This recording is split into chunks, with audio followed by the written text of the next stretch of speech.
Nombor satu, kalau dalam konteks kesatuan ummah, cabaran dan harapannya, kalau kita berbicara tadi untuk menyatukan orang mazhab-mazhab yang ada dalam Islam sebagainya, bagaimana kalau kita nak menyatukan aliran-aliran lain di dalam Islam seperti Syiah, Wahabi dan sebagainya bersatu bersama kami dalam konteks Islam. Itu yang pertama. Yang kedua, apabila berpindahnya ibu negara Israel ke Jerusalem, adakah itu petanda bahawa laluan untuk Dajjal daripada Isfahan Iran akan terus bersemayam di Jerusalem? Pandangan Ustaz. Terima kasih Ustaz. Terima kasih Dok. Dulu ada satu subjek di Al-Azhar namanya At-Tayyarat Al-Fikriyah Al-Mu'asirah, aliran-aliran pemikiran kontemporer dalam Islam, mengkaji satu masalah bahawa Israel tetap melakukan 5 hal untuk menunggu Mesias, juru selamat yang mereka tunggu-tunggu sampai hari ini. Karena menurut mereka juru selamat itu belum turun sampai hari ini. Yang pertama, semua Yahudi mesti kembali ke bumi yang dijanjikan Tuhan. Al-Ardul Mau'ud, tanah yang dijanjikan Tuhan. Itu syarat pertama.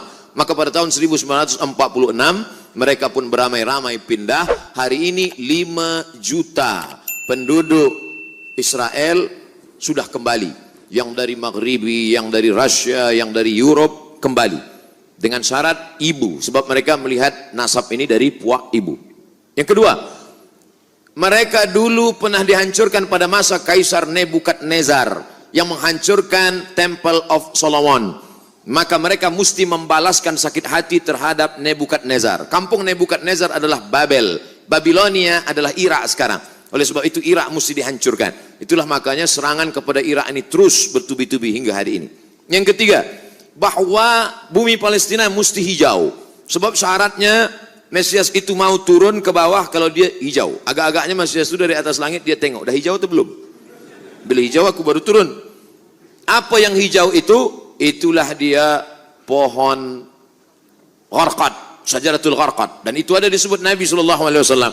Apa kata Nabi SAW? Nanti batu pun akan berbicara. Ketika bersembunyi mereka pada perang besar di akhir zaman itu di belakang batu, batu akan berbicara.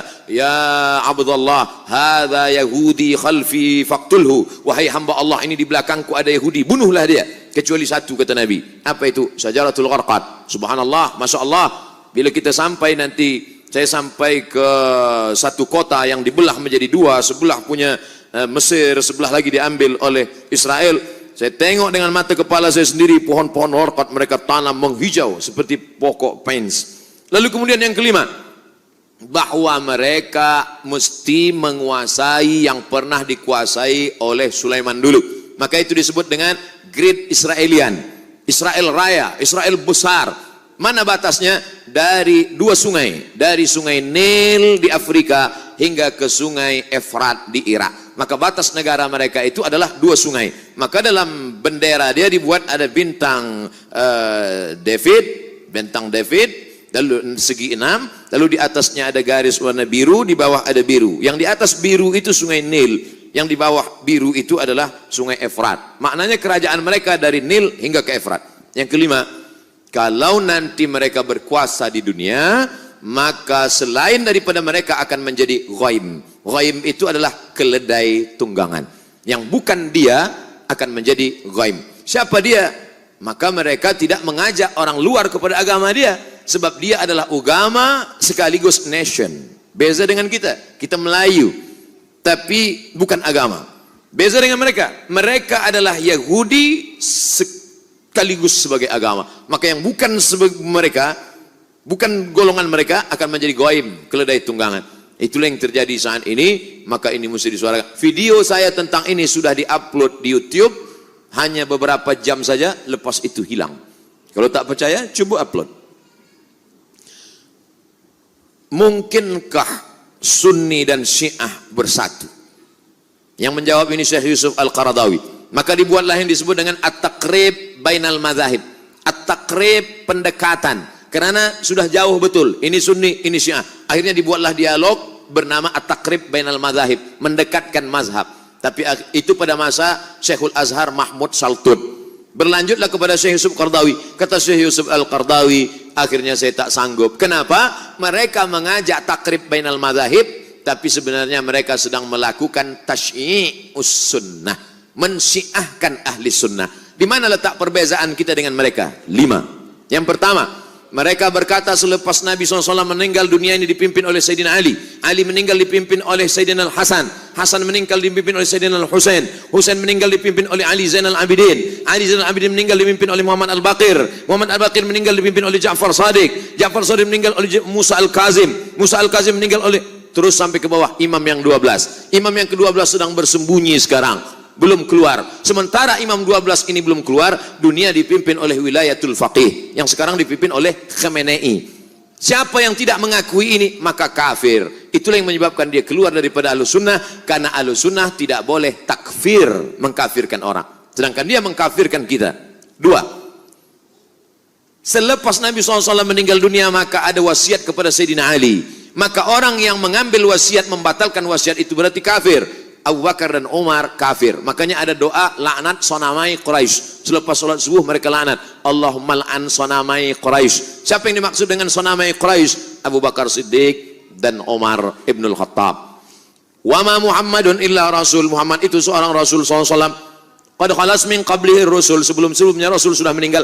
Afa immata, kalau dia mati meninggal dunia, au qutila, atau dia dibunuh. Apa kata mereka dalam tafsirnya? Qutila, Muhammad SAW mati dibunuh. Siapa yang membunuhnya? Sammahuma, sammahu. Ada 2 orang perempuan yang sudah meracunnya. Sejahat-jahat perempuan adalah mereka berdua, sejahat-jahat lelaki adalah bapaknya. Siapakah 2 perempuan itu? Aisyah paling jahat, bapak Aisyah Abu Bakar. Hafsah paling jahat, bapak Hafsah adalah Umar. Sejahat-jahat perempuan Aisyah dan Hafsah, sejahat-jahat lelaki Abu Bakar dan Umar. 3. Sahabat Nabi yang beriman hanya Muaz, hanya Abu Dzar Al-Ghifari, Salman Al-Farisi, Miqdad bin Aswad. Selain daripada itu, sahabat itu kafir murtad. Sedangkan kita Ahlussunnah berkata as-sahabah udul. Abu Bakar Siddiq radhiyallahu an, Umar bin Khattab radhiyallahu an, Ali bin Abi Thalib radhiyallahu an. Sedangkan mereka mengatakan la'natullah alaih. Yang keempat, mereka berkata bahwa ada namanya taqiyah. Kalau kebetulan yang hadir ini ramai adalah Ahlus Sunnah wal Jamaah, maka ketika dia ditanya, engkau Syiah apa Sunnah? Dia akan berkata, ana Sunni. Sebab yang banyak ini Sunnah. Tapi kalau yang di sini yang datang adalah Syiah, ditanya, awak Sunni apa Syi'i? Ana Syi'i. Ini namanya taqiyah. Kalau yang kebetulan datang 50-50, 50 Sunnah, awak apa? Ana Sushi. Sunni Syi'i. Taqiyah.